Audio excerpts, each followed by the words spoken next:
Assalamualaikum warahmatullahi wabarakatuh.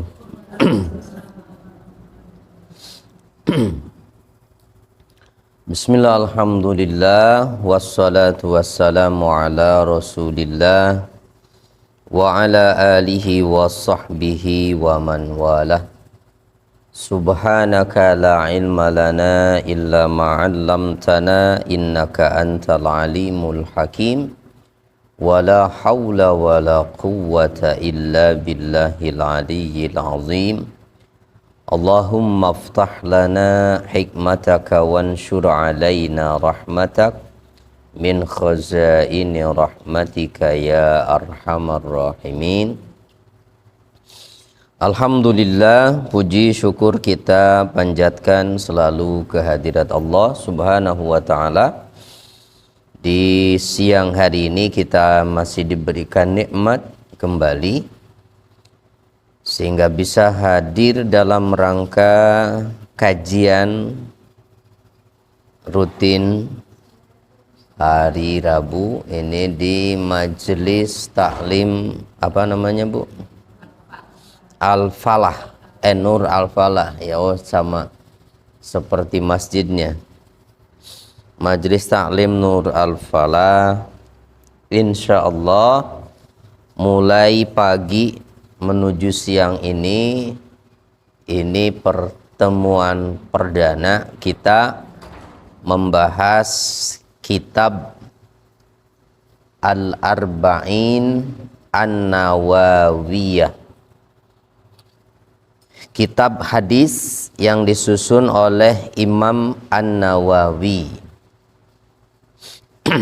Sama juga yang menyusun kitab Riyadhus Shalihin yang setiap Ahad pagi pekan pertama di sini juga.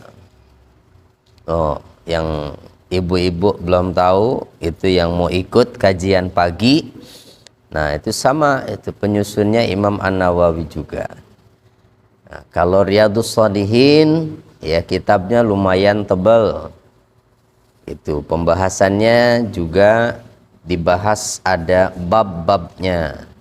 Ini lebih sedikit, kalau ini mah 40 hadis ya. 40 hadis. Ya berarti kalau satu pertemuan satu hadis selesainya kapan nih? 40 bulan berarti ya. Kita ketemunya sebulan sekali ya. Insyaallah ya. Ya, insyaallah. Mudah-mudahan istiqomah. Bu ya.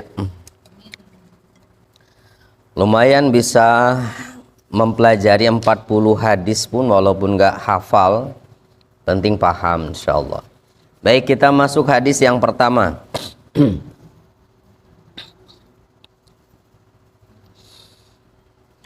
Yang ada bukunya boleh dibuka.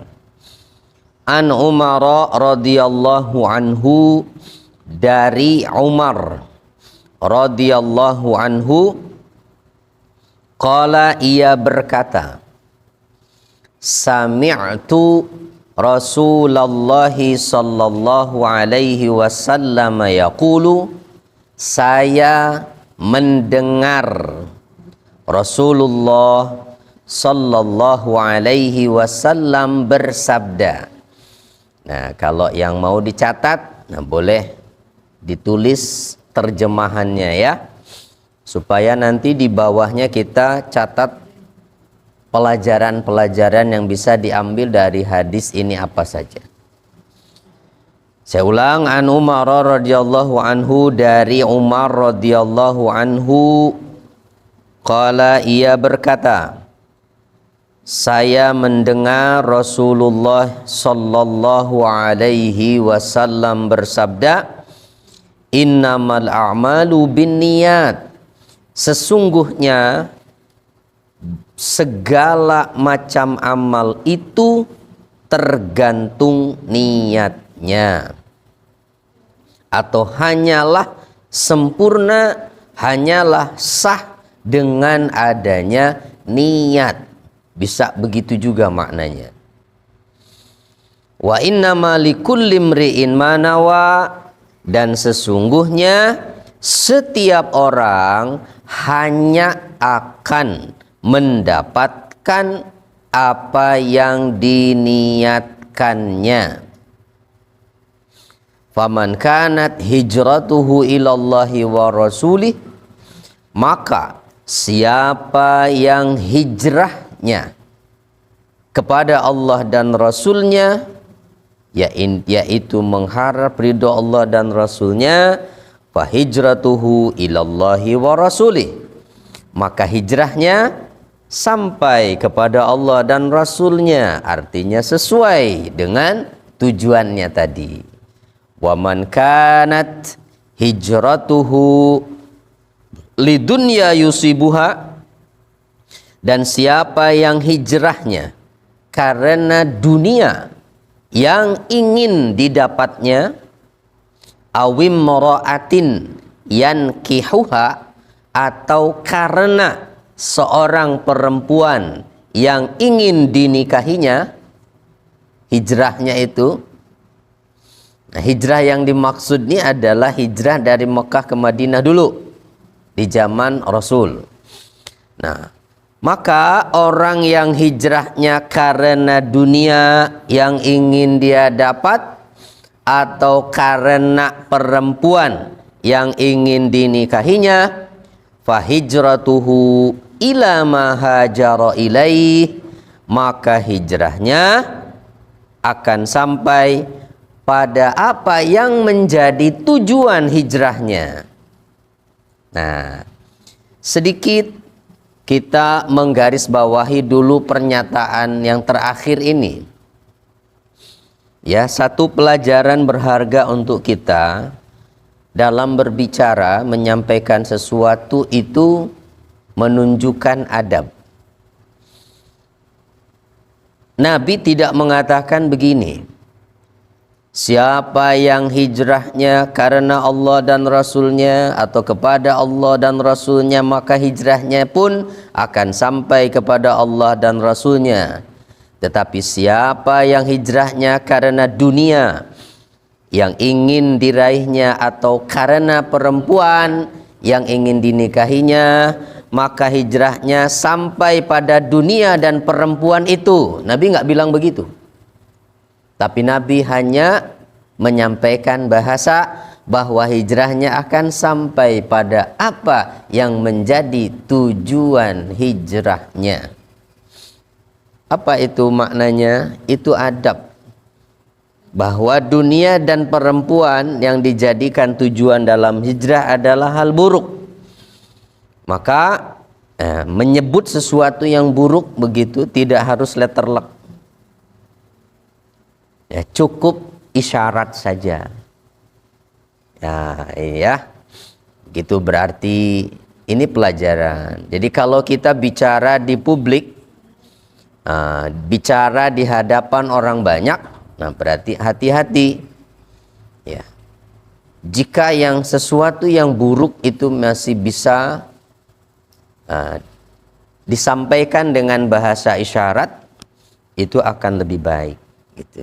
Ya, daripada disampaikan secara vulgar, dan tentunya menunjukkan tercelaknya dunia dan perempuan ketika ia menjadi tujuan, gitu. Baik, kita akan bahas makna secara lebih dalam lagi tentang hadis yang pertama ini, yang diriwayatkan oleh Imam Al-Bukhari dan Muslim. Nah, hadis ini menunjukkan bahwa standar sahnya berbagai macam amal itu adalah niat. Ya. Jadi standar dianggap sah jadi amal, terutama amal ibadah, itu jika ada niat.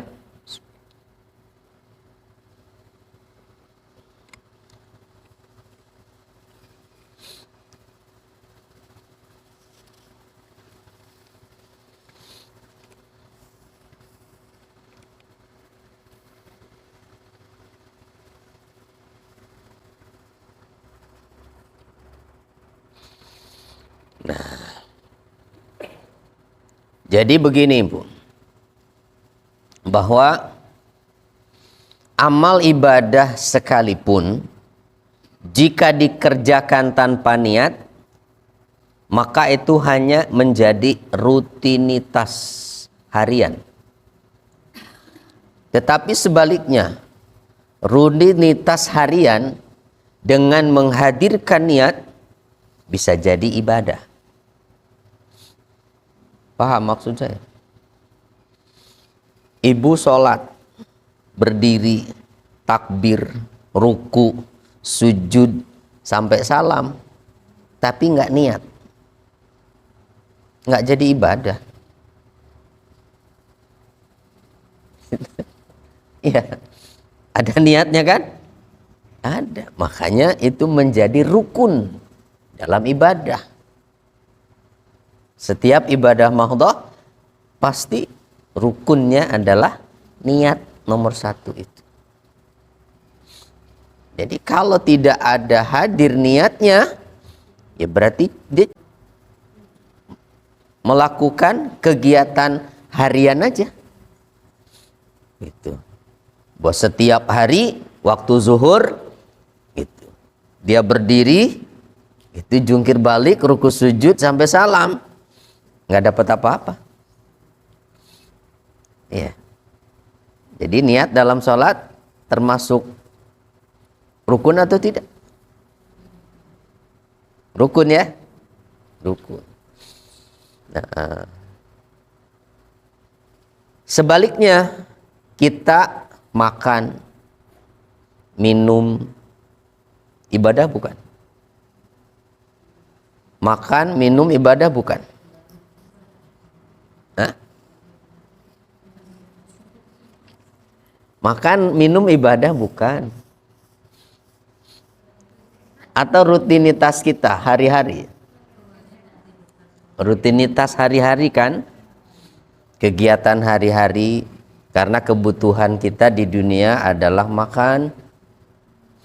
Hukumnya makan apa?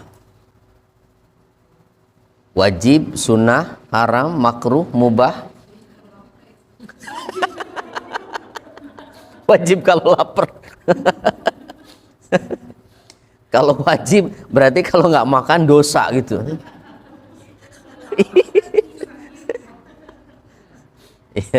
Hukum asalnya makan itu hanya mubah. Mubah itu apa? Ya boleh-boleh saja. Itu mau makan mau enggak juga nggak akan jadi dosa. Kan pada asalnya begitu ya? Ya. Tapi kalau dihadirkan niat, sesuatu yang mubah itu bisa jadi ibadah. Ibu makan nih niatnya apa? Jarang tapi kita pakai niat. Doa aja lupa. Ya. Itu minimal bismillahirrahmanirrahim kan itu nggak lupa. Tapi kalau dihadirkan niat, misalnya saya makan ini niatnya adalah mensyukuri nikmat Allah. Kedua, supaya punya tenaga untuk ibadah. Ketiga, menjaga kesehatan. Dapat 3 pahalanya. Ibadah. Nah, jadi mulai besok sebelum makan niat dulu. Niat dulu.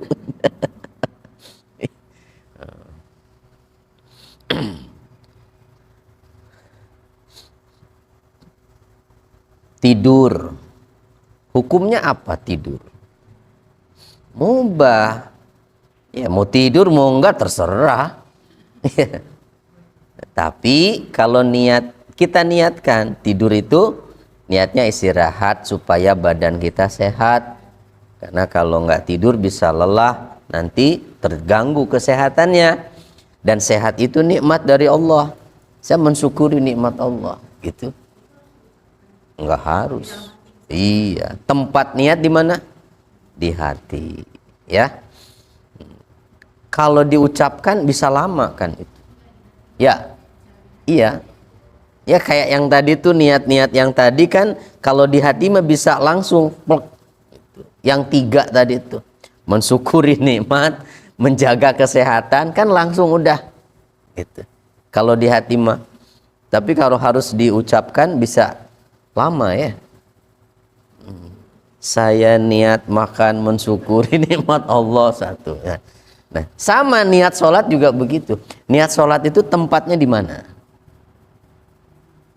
Kalau niat ya tempatnya di hati.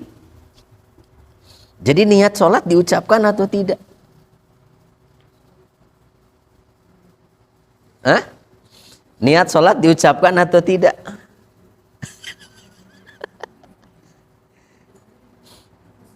Tidak. Ya. Usolli fardal maghribi salasa raka'atin itu adalah bahasa niat. Tapi menghadirkan niat cukup di hati. Maka usolli itu dilafazkan ataupun tidak akan mempengaruhi sholat. Gitu. Karena sholat itu mulainya dari, dihitung sholat kita mulai dari kapan? Takbir kan? Allahu Akbar. Bukan mulai dari usolli fardal maghribi. Jadi itu mah mau dilafazkan ataupun tidak, belum dihitung. Kenapa kita diajari melafalkan itu? Untuk memfokuskan hatinya bahwa itu yang harus dihadirkan nanti di hatinya. Usolli, saya sholat, fardal maghribi, fardu maghrib, gitu. Salasa raka'atin, 3 rakaat, mustaqbilal kiblati, menghadap kiblat, ada alillahi ta'ala, saya kerjakan karena Allah Ta'ala, begitu. Nah, panjang ya. Iya. Kalau itu harus dihadirkan di hati sepanjang itu. Nah, sebetulnya menghadirkannya kapan? Saat takbiratul ihram itu.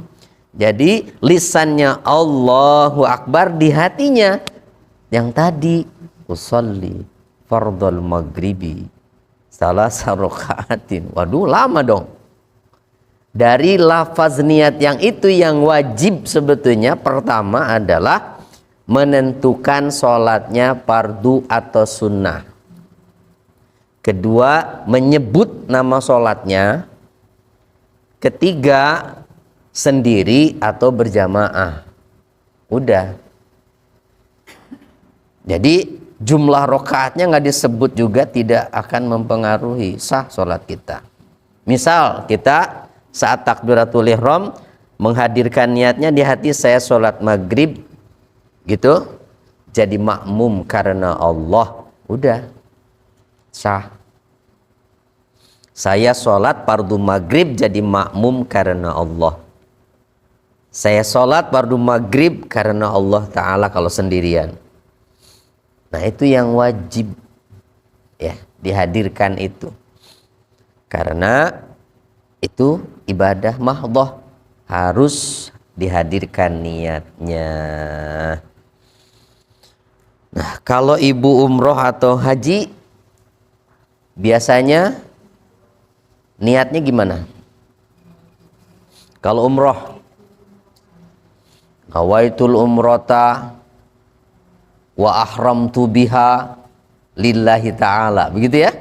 Atau labbaik Allahumma umratan, itu diucapkan ya sama. Sebetulnya itu kedudukannya sama seperti takbiratul ihram. Ya, jadi yang wajib itu yang penting di hatinya. Hadirkan bahwa saya itu niat umroh dan berihram karena Allah, ya.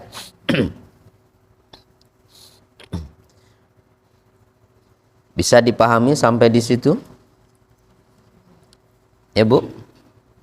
Insyaallah ya.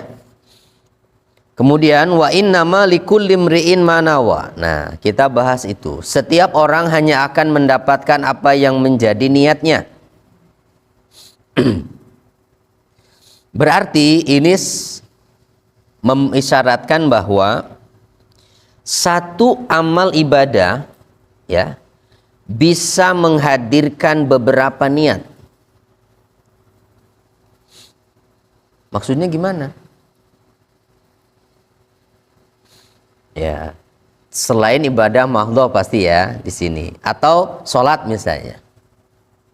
Ketika masuk ke masjid, kita mau sholat berjamaah, begitu masuk masjid itu kan ada disunnahkan namanya sholat tahiyatul masjid. Tapi baru saja dikumandangkan azan. Yang disunnahkan juga ada sholat sebelum sholat fardu, namanya sholat qobliyah. Jadi mana yang kita kerjakan? Tahiyatul masjid atau qobliyah? Kalau ibu milih mana?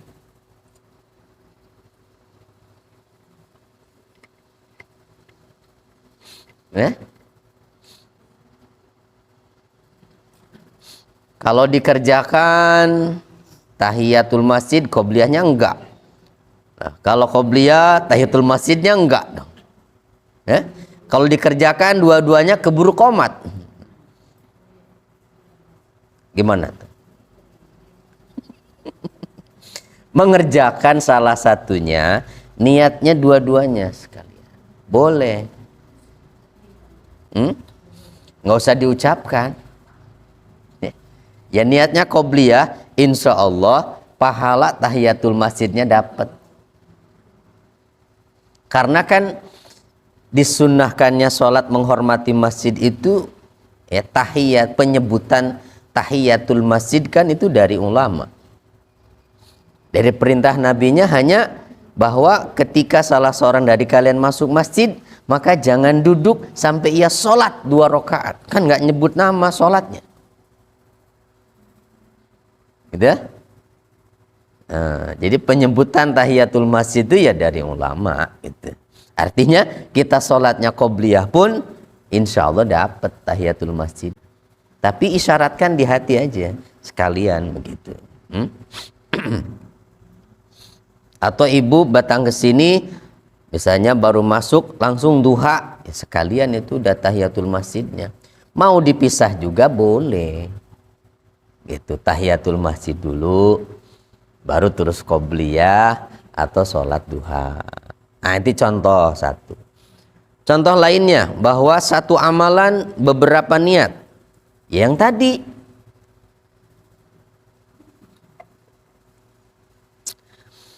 nih, yang makan itu tuh, ya, dengan menghadirkan beberapa niat, berarti itu yang akan kita dapat pahalanya. Dan pernyataan Nabi yang tadi, bahwa setiap orang hanya akan mendapatkan apa yang diniatkannya, ini menjadi dalil bahwa ibadah itu tidak dapat diwakilkan. Ya, ibadah khususnya yang mahdhah tidak dapat diwakilkan.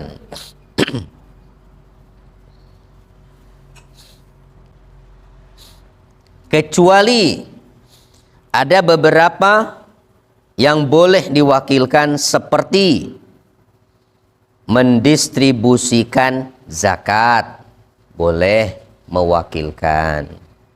Menyembelih hewan kurban, boleh diwakilkan, ya.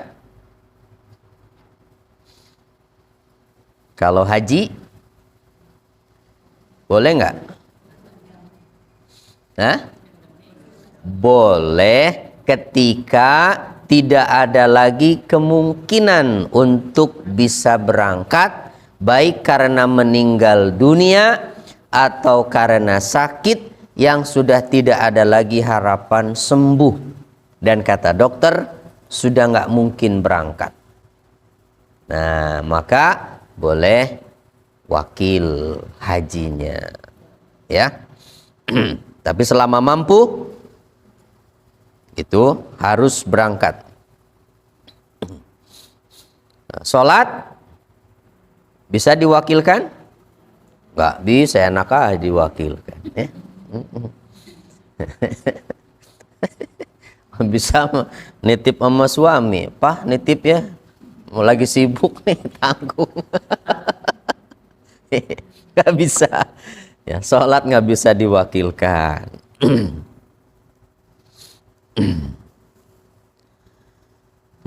Jadi hati-hati, berarti saat kita melakukan sesuatu hadirkan niat-niat yang baik ya, karena itu akan mempengaruhi ya.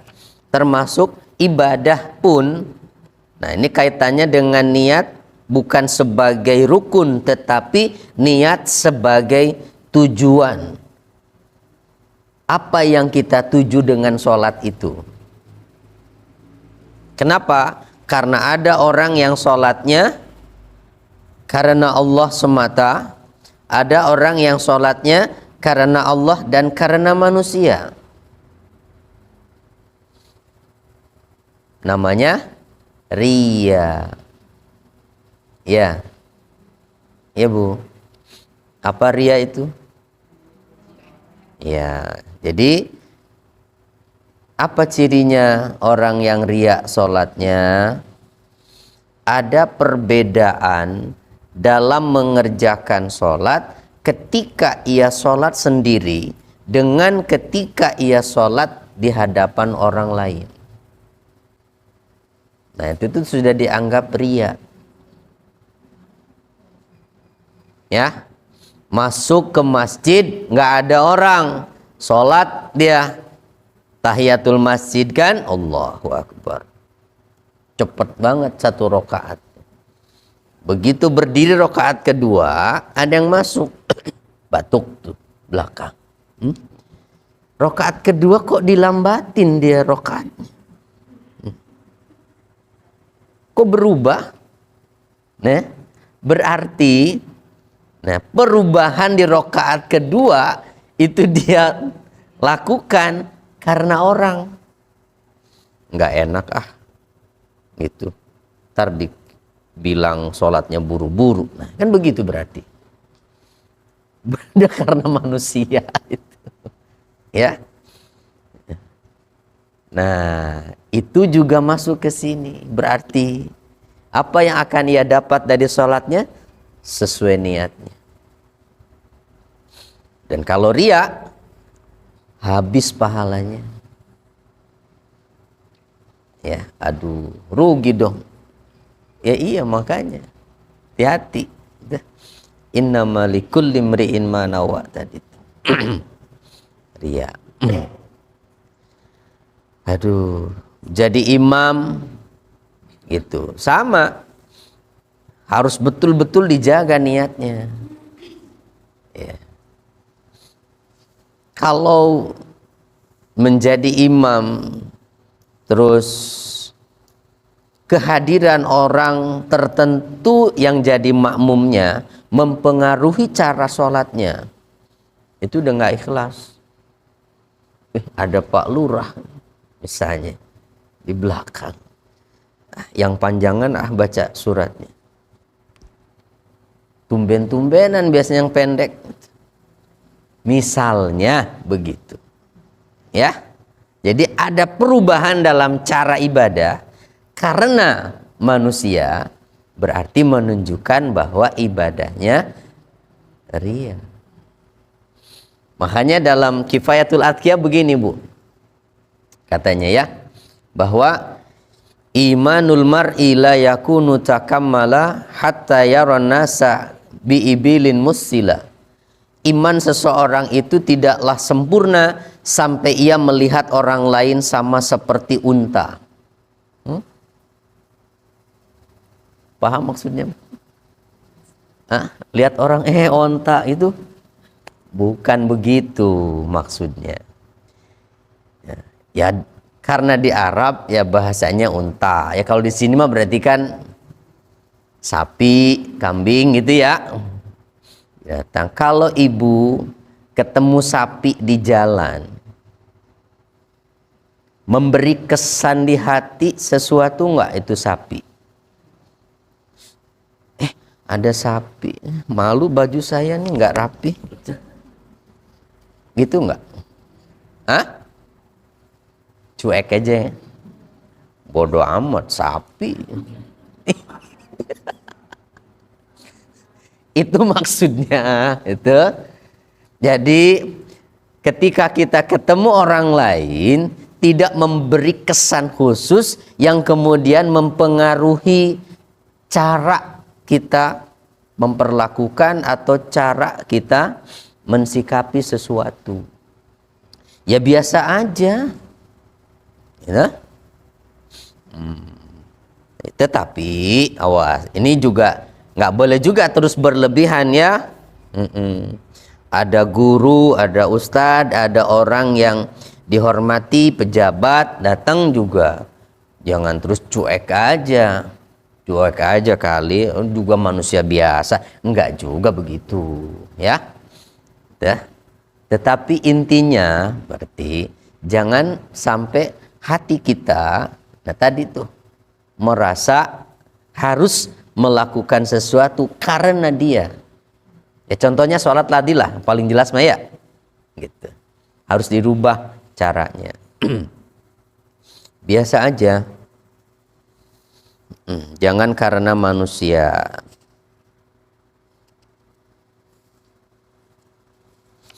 Baik.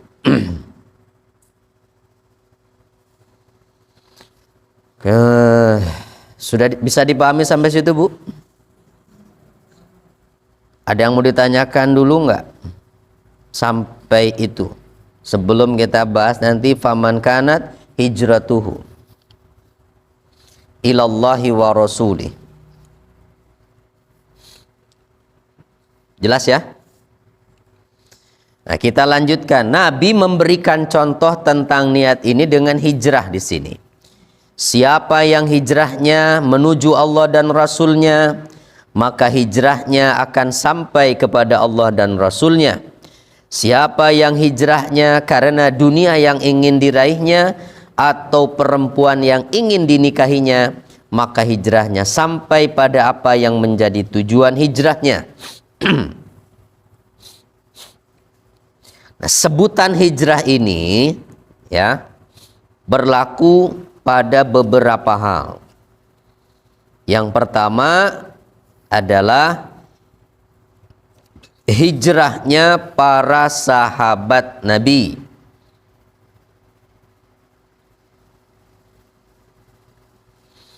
Hijrahnya para sahabat Nabi.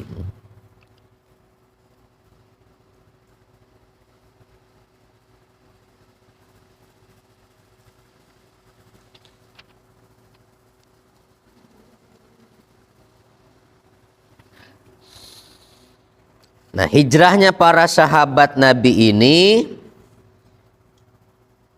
yang pertama kali itu hijrah dari mana ke mana?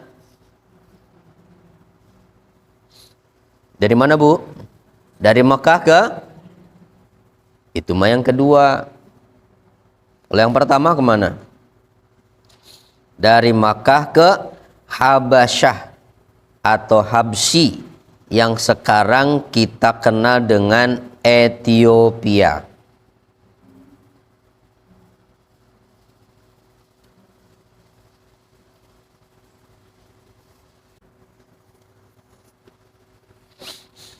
Nah, hijrah yang kedua Habasyah atau Habsyi. Nah, jadi kita membahas tentang sebutan hijrah ini ya. Jadi hijrah yang pertama adalah hijrah sahabat, itu dari Mekah ke Habsyi atau Habasyah. Yang kedua dari Mekah ke Madinah. Dari Makkah ke Madinah.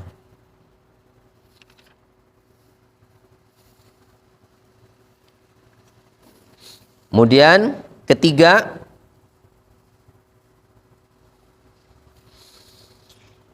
hijrahnya beberapa kabilah untuk mempelajari Islam kepada Rasulullah, kemudian mereka kembali pada kaumnya.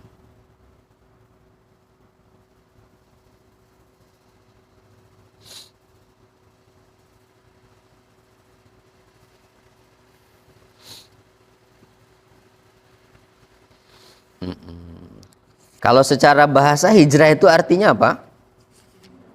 Meninggalkan, ya, meninggalkan. Jadi meninggalkan kaumnya, meninggalkan tempat tinggalnya, menemui Rasulullah untuk mempelajari Islam. Terus mereka balik lagi, malu mengajarkan lagi kepada kaumnya. Nah, itu model ketiga, ya, dari hijrah.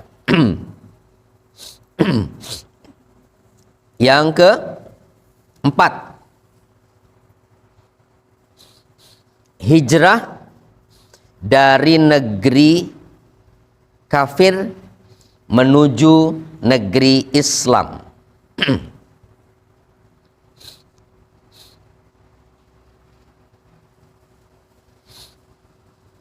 Hijrah dari negeri kafir menuju negeri Islam.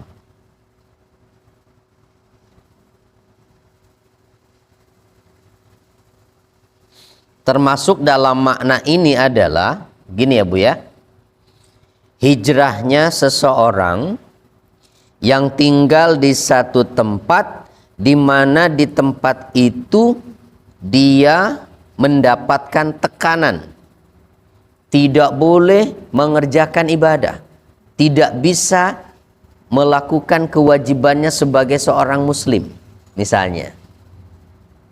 Nah, maka orang yang begitu harus hijrah. Kemana? Menuju tempat yang ia bisa leluasa mengerjakan ibadah di tempat itu. Misalnya ibu tinggal di Piladago, misalnya begitu. Terus pemerintah daerah di sini melarang kita mengerjakan sholat. Kalau maksa bisa dihukum penjara. Nah, maka wajib kita pindah, cari tempat lain yang aman gitu. Ya untungnya nggak ada di kita yang begitu kan? Ya, nggak ada. Tapi maaf, kalau di tempat kerja mungkin masih ditemukan di mana seorang karyawan tidak leluasa untuk ibadah karena aturan. Masih ada nggak? Masih. Seorang muslimah terpaksa karena aturan dia lepas kerudungnya. Ya, masih ada nggak yang begitu? Masih. Bahkan kalau laki-laki nggak bisa Jumatan, karena dia nggak bisa meninggalkan tempat itu. Kalau maksa bisa diskor, bahkan dipecat. Nah, berarti kalau kondisi seperti itu hijrah. Ya, jangan diam saja. Walaupun nggak harus sekaligus. Ya, selama di situ dan belum ada alternatif, ya nggak apa-apa. Terus tetapi harus mohon ampun dia kepada Allah, karena nggak bisa melaksanakan kewajiban itu, sambil terus mencari ya solusi, alternatif mana nih. Kalau sudah ada, pindah, jangan ragu. Walaupun di tempat baru mungkin gajinya lebih kecil, tapi bisa leluasa ibadah. Itu lebih barokah daripada tempat yang semula. Gajinya besar, tapi nggak sholat, nggak akan berkah. Oke, gitu ya Bu. Ya, tapi kalau orang yang bekerja tanpa ada ikatan peraturan, ya dia yang mengatur sendiri, ya itu mah yang harus hijrah dirinya, merubah jualan, itu segala macam, mendapatkan untung tapi dia tinggalkan sholat. seberapapun untungnya, nggak akan berkah. Itu hijrahnya gimana? Ya hijrah dirinya itu mah. Itu rubah. Jangan begitu. Ya. Jangan tinggalkan sholat. Nah, hijrah keberapa ini?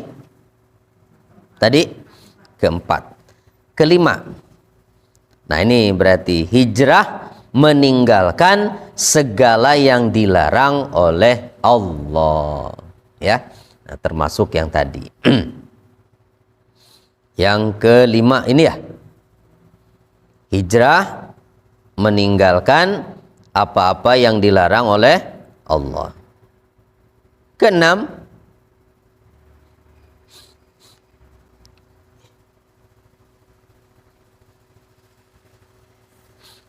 hijrah yang keenam adalah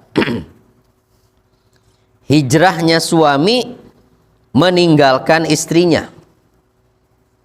Ayo. Ketika istrinya berbuat nusyuz. Ketika istrinya berbuat nusyuz. Nah, ibu paham apa maksudnya nusyuz? Ini dasarnya ada di surat An-Nisa ayat 34. Nusyuz pakai Z. Nusyuz itu artinya apa? Membangkang pada suami. An-Nisa ayat 34. Nih, kalau ada istri membangkang pada suami, pembangkangan itu apakah dia tidak bisa menjaga kehormatan dirinya karena berani keluar rumah tanpa seizin suami, itu membangkang. Berarti atau ya, ketika suami tidak ada, dia membiarkan masuk orang lain tanpa seizin suami. Bahkan orang yang tidak disukai oleh suaminya, kan itu juga membangkang masuknya tuh. Ya. Ya kalau tukang galon, tukang gas makan ya itu mah kecuali ya. Nah.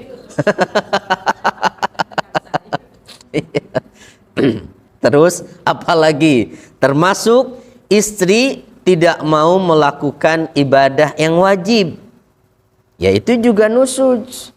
Nah, ketika suami punya istri seperti itu, maka langkah pertama yang menjadi arahan Al-Quran di surat An-Nisa tadi apa? Kalau ada istri yang begitu, langkah suami yang pertama apa? Ibu tahu nggak? Harus tahu. Yang pertama apa? Lihat ayatnya. An-Nisa ayat 34. Ayo, ada yang udah ketemu belum? An-Nisa 34. Apa bunyi ayatnya? Wallati takhafuna nusuzahunna. Terus ada yang udah ketemu belum?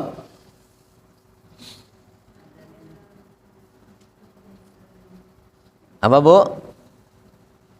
Coba. Gimana? Terus ala ba'din. Terus coba saya cek ya, takutnya salah nih yang di kitab. Qanitatun hafizatun gitu ya. Bentar. Ada nusuzahunna itu. Ada. Berarti di tengah ya ayatnya ya. Ada. Nah, mulai dari sini nih Bu.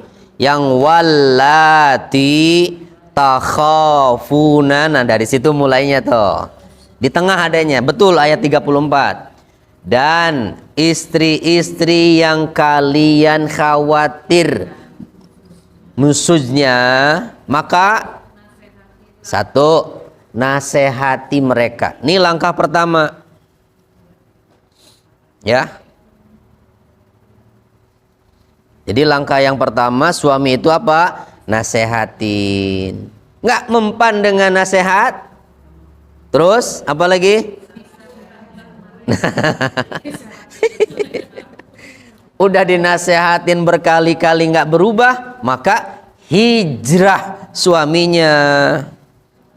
Iya, itu yang dimaksud hijrah tuh, gitu, ya, meninggalkan istri tapi tidak pisah rumah, hanya pisah ranjang. Kalau ranjangnya ada 2. Kalau 1 disekat berarti. Bisa tempat tidur. Itu yang dimaksud, ya. Kalau nggak mempan juga gimana?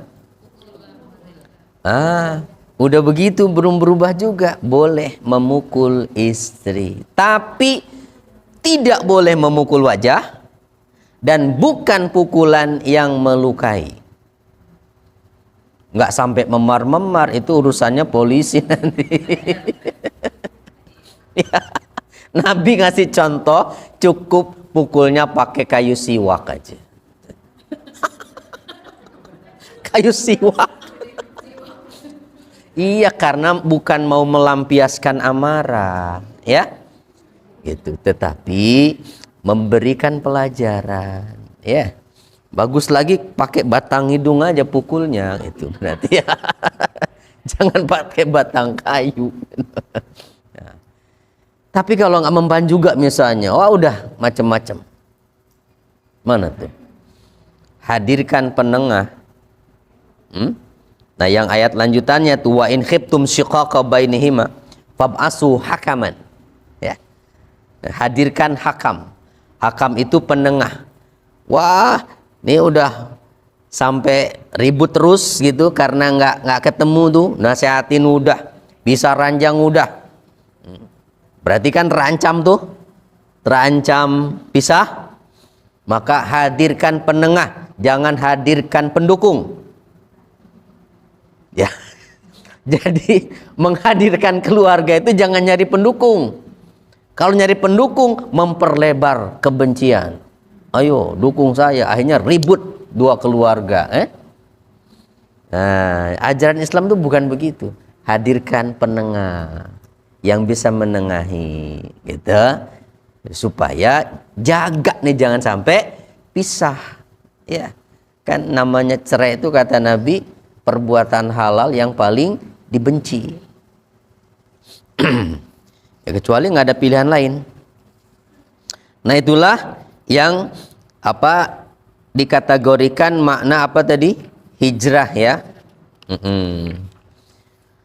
Nah, lalu selain itu, pelajaran apa yang bisa kita ambil dari hadis ini?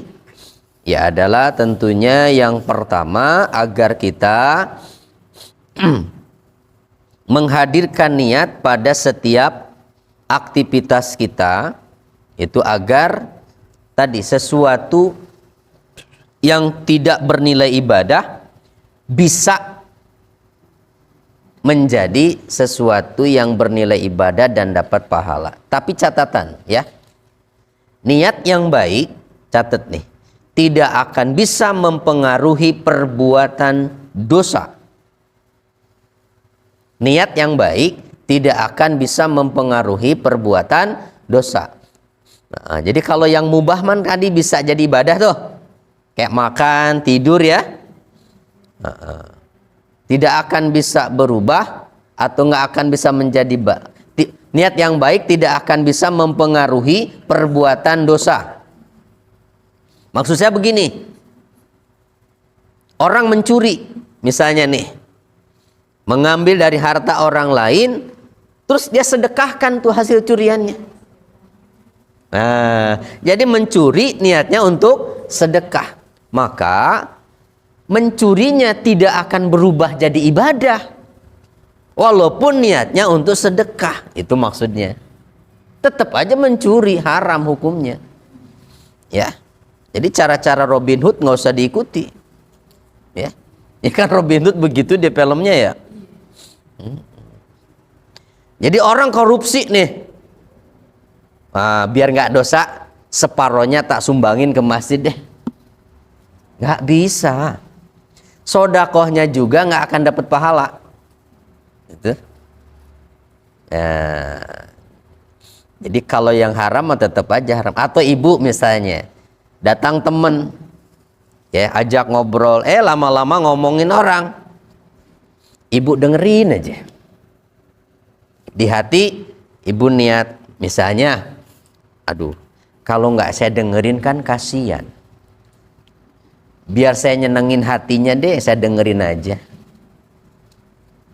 Itu nggak akan jadi kebaikan.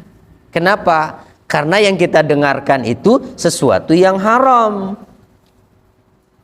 Yang haram mengatakannya, haram pula mendengarkannya.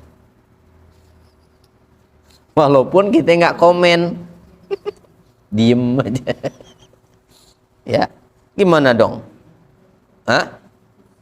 Gimana dong? Kalau bisa, bukan kalau bisa, usahakan alihkan pembicaraannya. Ya, alihkan aja. Ya, nggak usah bahas itu orang lain, itu. Alihkan. Kalau nggak bisa, kita tinggalkan.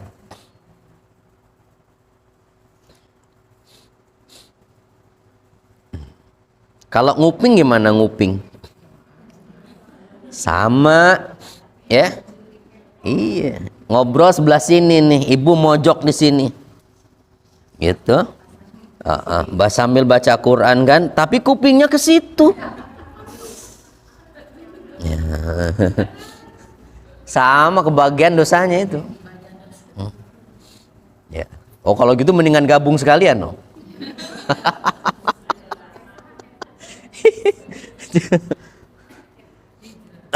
Hijrah tadi, iya hijrah ya, tinggalkan.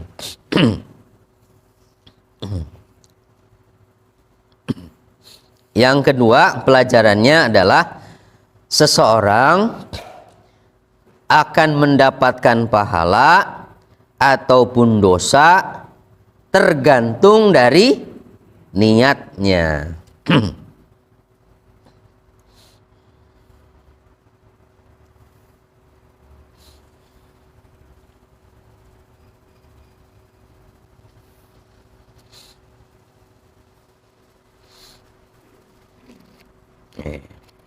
Ada yang mau ditanyakan?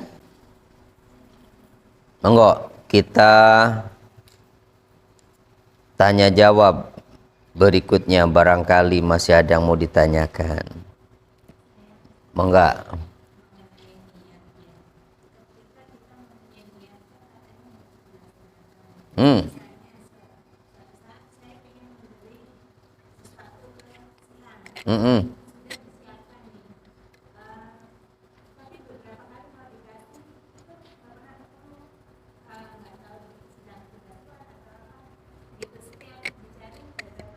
Nggak ketemu. Ya.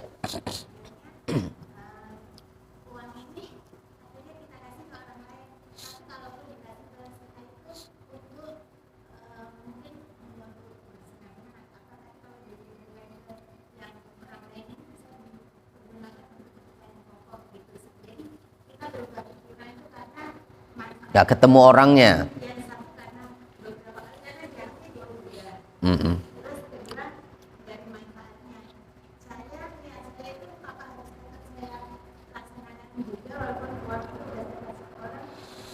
Ya. Yang dihukumi wajib harus dilaksanakan itu kalau itu berupa nazar. Ya. Kalau ibu nazar, misalnya kalau anak saya sembuh sakitnya, saya mau sedekah ke si fulan. Itu jadi nazar.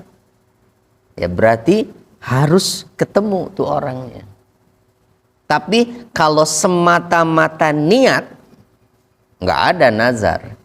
Cuma saat ada rezeki nih misalnya, pengen sedekah, siapa ya saya yang mau kasih? Si fulan tuh kayaknya lebih pas kita ngasih ke dia. Nah, niatnya udah begitu kan? Itu hanya niat saja, niat berbuat baik dan tidak jadi nazar. Maka ketika tidak ada dan tidak ketemu jalannya untuk bisa melaksanakan niat itu, ibu udah dapat pahalanya. Walaupun misalnya dikasihnya ke orang lain. Ya.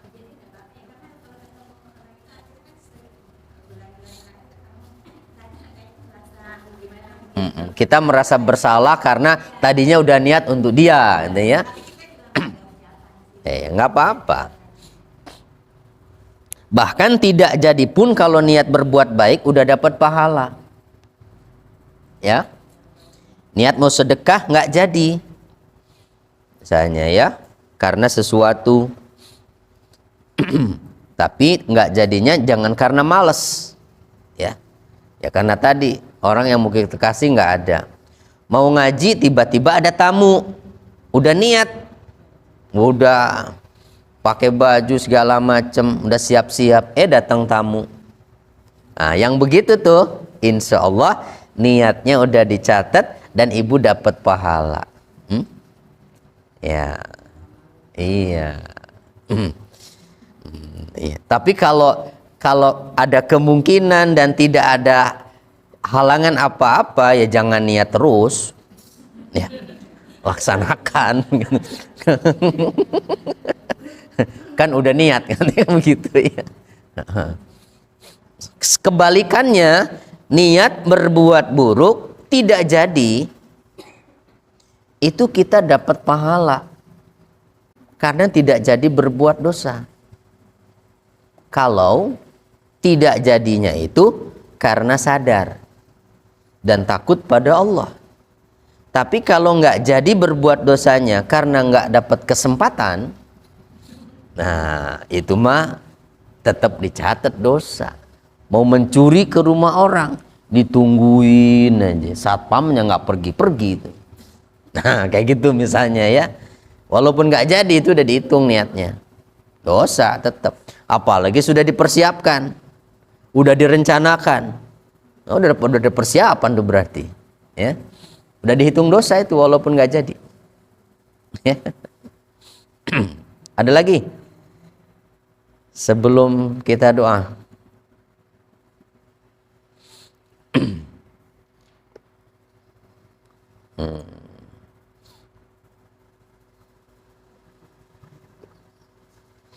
Sebaiknya tiap bangun tidur itu, kata Imam Al-Ghazali, Bu, hadirkan niat-niat yang baik.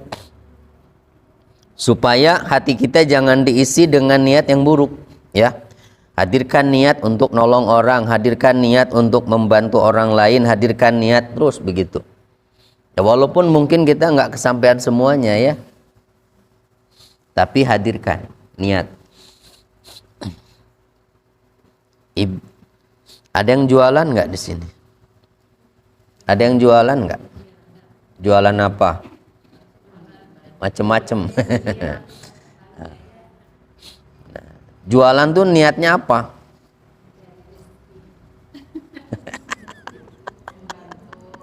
Nah, harus ada niat muamalahnya ya. Selain memang niat untuk cari rezeki, dapat penghasilan, membantu suami misalnya. Niat lainnya apa? Ada sisi muamalah. Maksudnya apa? Sisi muamalah tuh begini, kita menjual sesuatu yang ada nilai manfaatnya adalah ingin memberi manfaat pada yang lain. Supaya yang lain bisa merasakan manfaat barang ini gitu.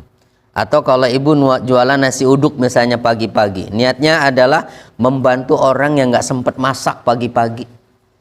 Biar nggak kerepotan, tinggal datang ke saya.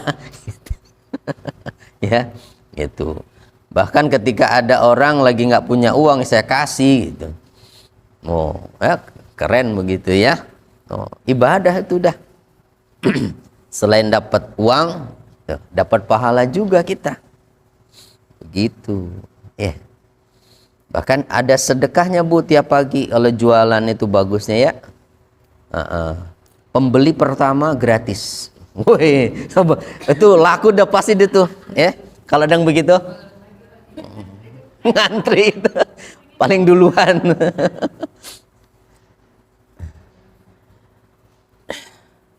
Cukup ya. Kita doa dulu. Bismillahirrahmanirrahim. Allahumma salli wa sallim wa barik ala habibika wa khalilika wa safiyyika Muhammad wa ala alihi wa sahbihi ajma'in. Alhamdulillahi rabbil alamin. Hamdan yuwafi ni'amahu wa yukafi'u mazidah. Ya Rabbana lakal hamdu kama yanbaghi li jalali wajhik wa 'azimi sultanik. Allahumma anfa'na bima 'allamtana wa 'allimna ma yanfa'una wa zidna ilma. Rabbana atina fid dunya hasanah wa fil akhirati hasanatan wa qina azabannar. Walhamdulillahi rabbil alamin. Terima kasih. Assalamualaikum warahmatullahi wabarakatuh.